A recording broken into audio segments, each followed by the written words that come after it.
We need to demonstrate to the world that we're willing to do things that don't appear to be in our own short-term strategic interests. But I'm here to tell you, they're in our long-term strategic interests. And they're very much in the long-term strategic interests of the world. And it's not, by the way, just what we can do over today. We should be the example for the world. I talk about moral issues. I'm going to talk about another huge moral issue, global warming. And America is unique.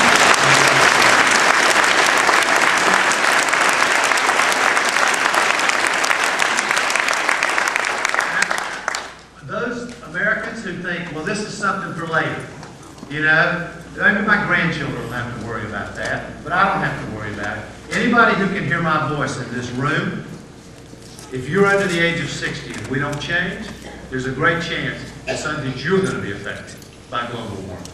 We can't continue on this course that we're on right now. We just can't. We can't continue to be our addiction to oil.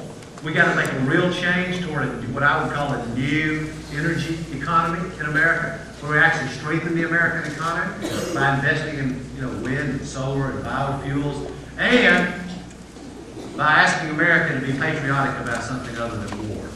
By saying to America, we ask you to be a country.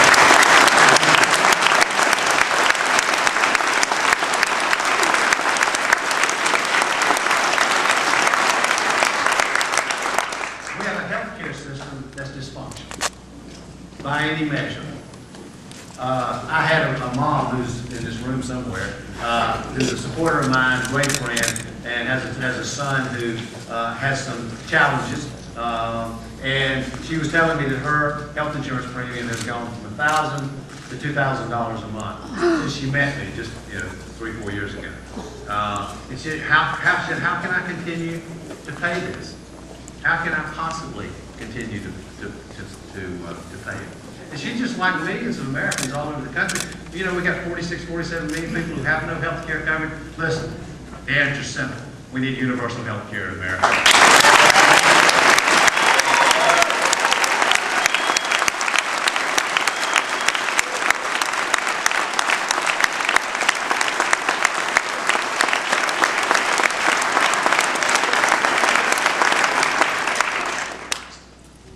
Last issue, and then because I want to start taking questions. Last issue I want to mention to you is one that's personal to me. I'd love to get as many of you engaged in it as I can.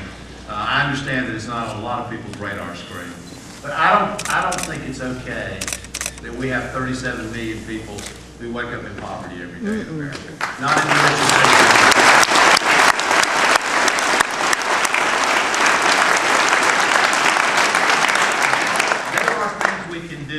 For any of you who don't know, I've been running a poverty center at the University of North Carolina for the last couple of years, and we've had the best people in America. We've got a book coming out in this spring laying out some new ideas about fighting poverty. But some of it's not rocket science. We can do things like, I mentioned this earlier, raise the minimum wage, organize workers so that they earn a decent wage, organize them into unions, do something about our dysfunctional housing policy in America that concentrates poor people together. How long is it going to take us to figure out that we can't continue to do that? To help people to be able to save, to give kids access to college, to deal with some of the, I think, the more difficult issues around poverty. Things that politicians, for some reason, I know the reason, don't like to talk about because they're a little bit red hot. And I'm talking about the societal and cultural components of poverty. You know, you go to community centers all across the country. I've been in a bunch of them right here in New Hampshire. And when you meet a 14 or 15-year-old girl who's having her third child, the odds are overwhelming that her and her children are going to live in poverty. When you meet a young African-American man who believes in the inner city, who believes with certainty that he is either going to die or go to prison, he has absolutely no reason to invest in his future. We have to help. We have to restore hope for that young woman and for that young man.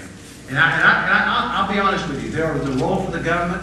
My view is there's a bigger role for local institutions, local community action groups, because that's where the real work's being done. A lot of it's being done by faith-based groups, by charitable groups. But I've seen, like in Connecticut, I saw an extraordinary program that's being used to help teenage pregnancy, basically as a mentoring program. It had a huge impact. I've seen exactly the same thing with young African American men. Here's the bottom line. You know, if your church wants to add on, wants to build a new church, you don't say to your pastor, go let us know when it's over. You don't say to your minister, let us know when you finish the construction. If somebody in your community out in North Carolina wants to raise a barn, we don't say, well, we'll watch you from the sidelines. That's not America. That's not who we are. We do things together. And I'm here to tell you, we can't continue to hope somebody else is going to do this for us. We have to do it. All of us, starting today. God bless you all. Thank you.